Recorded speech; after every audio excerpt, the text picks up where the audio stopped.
मार्गशीर्ष मास महात्म्य 15वां अध्याय। पुराण विशेषकर बाद वाले भगवान के नाम की महिमा करते हैं, चाहे वह शिव हो या विष्णु। लेकिन यहाँ कृष्ण नाम की महिमा एक ब्राह्मण जोड़े के महत्व और पूजा आदि का वर्णन करने के बाद आती है, जो मार्गशीर्ष महीने में विष्णु और उनकी पत्नी कीर्ति का प्रतिनिधित्व करते हैं और ब्राह्मणों को भोजन कराते हैं। श्री भगवान ने कहा, हे उत्कृष्ट वार्ताकार, मैं निर्णायक रूप से और उचित क्रम में उन प्रश्नों का वर्णन और व्याख्या करूंगा जो आपने पहले पूछे हैं, सुनना। मार्गशीर्ष माह के स्वामी कीर्ति सहित केशव हैं। उनकी पूजा पहले कहे अनुसार ही करनी है। ब्राह्मण को केशव और उसकी पत्नी को कीर्ति के रूप में मानते हुए जोड़े को कपड़े, गहने और गायों से विधिवत सम्मानित किया जाना चाहिए। हे प्रिय, यदि युगल का आदर और पूजन किया जाता है तो निस्संदेह मेरी भी पूजा होती है।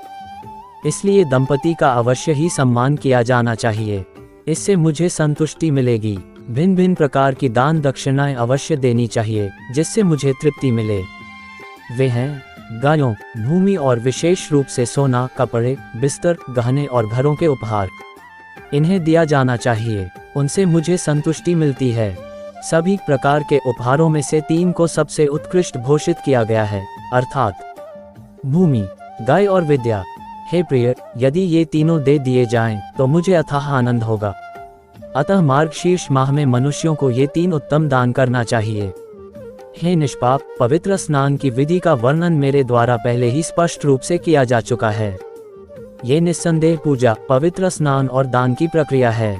जो व्यक्ति प्रतिदिन केवल एक बार भोजन करता है और मार्गशीर्ष के पूरे महीने में श्रद्धापूर्वक ब्राह्मणों को भोजन कराता है, वह बीमारी और पापों से मुक्त हो जाएगा।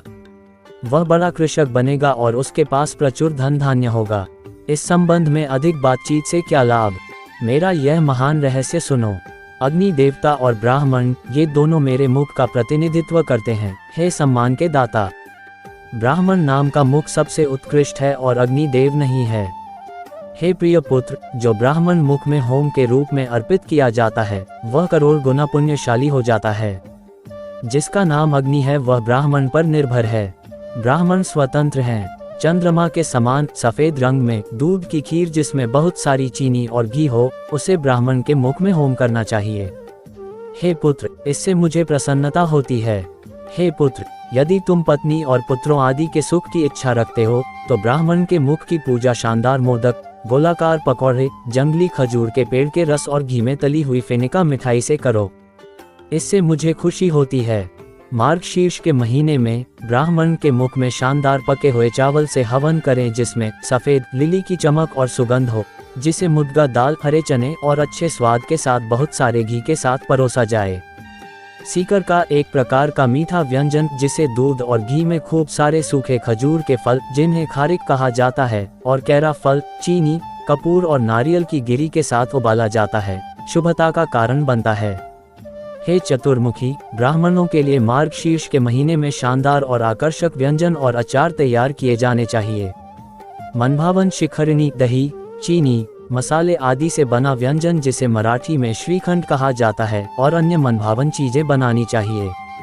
हे पुत्र, ये सब चीजें बनाने के बाद उसे बड़े आदर के साथ ब्राह्मणों को भोजन कराना चाहिए। वे परोसी हुई मीठी वस्तुओं को जितना अधिक चखकर खाते हैं, उतना ही मैं प्रसन्न होता हूँ।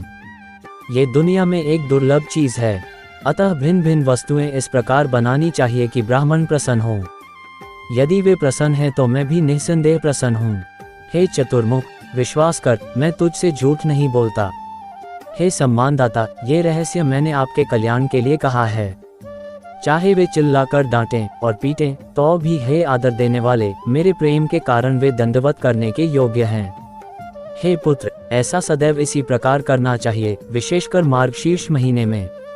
धन्यवाद। हे ब्रह्मा, आपने पूछा था क्या खाना चाहिए। सुना है कि मेरा उच्छिष्ट भोजन करने के बाद बचा हुआ उन लोगों को खाना चाहिए जो मेरे प्रति समर्पित हैं। हे पुत्र, ये पवित्र करने वाला है। यह पापियों को भी मोक्ष प्रदान करता है।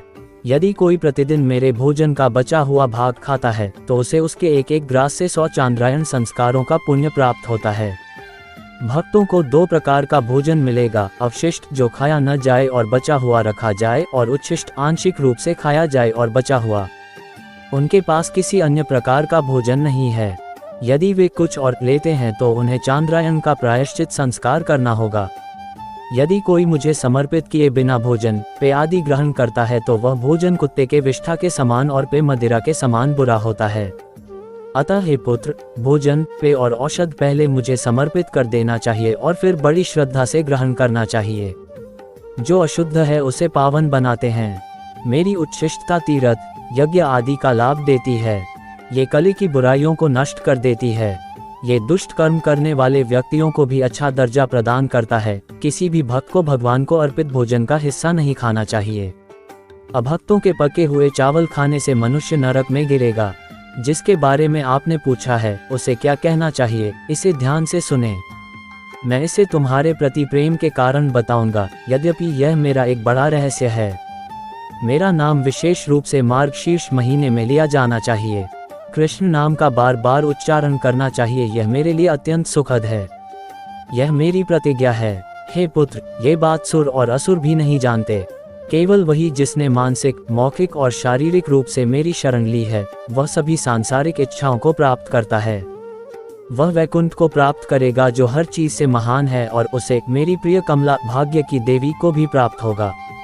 यदि कोई मुझे प्रतिदिन कृष्ण कृष्ण कहते हुए याद करता है तो मैं उसे नरक से उसी प्रकार मुक्त कर देता हूँ जिस प्रकार कमल पानी को तोड़कर ऊपर आता है। जो केवल मनोरंजन के लिए या पाखंड के कारण या मूर्खता, लोभ या कपट के कारण मेरी पूजा करता है, वह मेरा भक्त है। उसे पछताना नहीं पड़ता जब मृत्यु निकट हो। यदि लोग कृष्ण कृष्ण दोहराते हैं, हे प्रिय पुत्र, वे पापी होने पर भी यम को कभी नहीं देख पाएंगे। मनुष्य ने अपने जीवन के आरंभ में सभी प्रकार के पाप किए होंगे, लेकिन मृत्यु के समय यदि वह नाम का उच्चारण करके कृष्ण का स्मरण करता है तो वह निस्संदेह मुझे प्राप्त करेगा। यदि कोई असहाय दुखी व्यक्ति महान कृष्ण को प्रणाम शब्दों का उच्चारण करता है तो वह अपरिवर्तनीय शाश्वत क्षेत्र को प्राप्त करता है। जब मृत्यु निकट हो, यदि कोई व्यक्ति श्री कृष्ण का उच्चारण करता है और उच्चारण करते ही अपने प्राण त्याग देता है तो भूतों के नेता अर्थात यम दूर खड़े होते हैं और उसे स्वर्ग जाते हुए देखते हैं। चाहे शमशान में हो या सड़क पर, यदि कोई व्यक्ति कृष्ण कृष्ण कहता है और मर जाता है तो हे पुत्र, वह मुझे ही प्राप्त करता है। इसके बारे में कोई संदेह नहीं है। यदि कोई मनुष्य मेरे भक्तों के देखते देखते मर जाए तो वह मुझे स्मरण किए बिना ही मोक्ष प्राप्त करेगा। हे पुत्र, पापों की धधकती आग से मत डर। इसे श्री कृष्ण नामक बादल से निकलने वाली जल की बूंदों से छिड़का जाएगा और बुझाया जाएगा। उस काली नागिन से क्यों डरना चाहिए जिसके दांत बहुत तेज हैं? वह श्री कृष्ण नाम की लकड़ी से निकलने वाली आग से जलकर नष्ट हो जाएगा। पाप की अग्नि में जले हुए और कर्मों से विमुख हुए मनुष्यों के लिए श्री कृष्ण स्मरण के अतिरिक्त और कोई औषधि नहीं है। जैसे प्रयाग में गंगा, शुक्ल तीर्थ में नर्मदा और कुरुक्षेत्र में सरस्वती हैं, वैसे ही श्री कृष्ण की महिमा है। श्री कृष्ण के स्मरण के बिना उन मनुष्यों की मुक्ति नहीं होती जो संसार के सागर में डूबे हुए हैं और जो महान पापों की लहरों में डूबे हुए हैं। श्री कृष्ण के स्मरण के अलावा परलोक जाने वालों के लिए, उन पापी लोगों के लिए जो मृत्यु के समय भी यहाँ तक कि इसकी इच्छा नहीं रखते, उनके लिए कोई यात्रा का प्रावधान नहीं है। हे पुत्र, गया, काशी, पुष्कर और कुरुजांगला हैं जिन भवनों में प्रतिदिन कृष्ण कृष्ण जप के साथ भगवान की महिमा होती है। यदि किसी की जीभ सदैव कृष्ण कृष्ण कहती रहती है तो उसका जीवन सफल होता है, उसका जन्म सफल होता है, उसका सुख ही फलदायी होता है। यदि कोई व्यक्ति कम से कम एक बार 2 अक्षरों ह और वी का उच्चारण करता है तो वह मोक्ष की ओर बढ़ने के लिए अपनी कमर कस लेता है। पापी लोग उतने पाप नहीं कर सकते जितना मेरा नाम जलाने में समर्थ है। यदि कोई कृष्ण कृष्ण कहकर भगवान की महिमा करता है तो न तो उसका शरीर और न ही उसका मन पाप से छेदा जाता है। यदि कोई कृष्ण कृष्ण कहकर भगवान की महिमा करता है तो किसी को पाप और क्लेश नहीं छुएंगे। कलियुग में उस मनुष्य के मन में कोई रोग या पाप नहीं होगा जो कभी भी कल्याणकारी और लाभकारी श्री कृष्ण शब्द का त्याग नहीं करेगा। किसी व्यक्ति को बार बार श्री कृष्ण कहते हुए सुनने पर दक्षिणी भाग के स्वामी यम सैकड़ों जन्मों के दौरान अर्जित उसके पाप को मिटा देते हैं। जो पाप सैकड़ों चांद्रायन प्रायश्चित संस्कार और हजारों पारक संस्कारों से नहीं मिटता, वह बार बार कृष्ण कृष्ण कहने से दूर हो जाता है। मुझे करोड़ों अन्य नामों को सुनने में कोई आनंद नहीं है। जब श्री कृष्ण नाम का उच्चारण किया जाता है तो मुझे और अधिक आनंद मिलता है। करोड़ों चंद्र और सूर्य ग्रहणों के दौरान अनुष्ठान करने से जो लाभ घोषित किया जाता है उसके परिणाम स्वरूप कृष्ण कृष्ण कहने से प्राप्त होता है। गुरु की पत्नी के पास जाना या सोना चुराना आदि जैसे महान पाप श्री कृष्ण की महिमा करने से धूप से गर्म हुई बर्फ की तरह नष्ट हो जाते हैं। यदि कोई व्यक्ति वर्जित स्त्रियों के पास जाने से शुरू होने वाले महान पापों से दूषित है तो वह कम से कम एक बार, यहाँ तक कि अपनी मृत्यु के समय भी श्री कृष्ण की महिमा करने पर उनसे मुक्त हो जाता है। मनुष्य अशुद्ध मन का हो सकता है, वह अच्छे आचरण की संहिता का कड़ाई से पालन नहीं कर सकता है। यदि वह अंत में श्री कृष्ण की महिमा करता है तो भी वह भूत नहीं बनता। यदि कलियुग में जीव श्री कृष्ण के अच्छे गुणों का गुणगान नहीं करती तो उसे मुंह में भी न रहने दें, उस दुष्ट को पाताल लोक में जाने दो। हे पुत्र, जो जीव श्री कृष्ण की महिमा करती है उसका हर तरह से सम्मान किया जाना चाहिए, चाहे वह अपने मुंह में हो या किसी अन्य व्यक्ति के मुंह में हो। यदि ये दिन रात श्री कृष्ण के अच्छे गुणों का गुणगान नहीं करता है तो जीव पाप की लता है, भले ही इसे पदनाम के अनुसार जीव कहा जाता है। यदि वह श्री कृष्ण कृष्ण कृष्ण श्री कृष्ण न बोले तो वह रोग रूपी जीव 100 टुकड़ों में टूटकर गिर जाए। यदि कोई मनुष्य प्रातःकाल उठकर जोर जोर से श्री कृष्ण नाम का महात्म्य जपता है तो मैं उसका कल्याण करूंगा, इसके बारे में कोई संदेह नहीं है।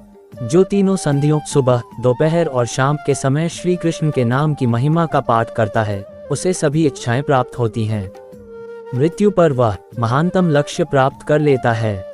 नारायण भगवान की जय।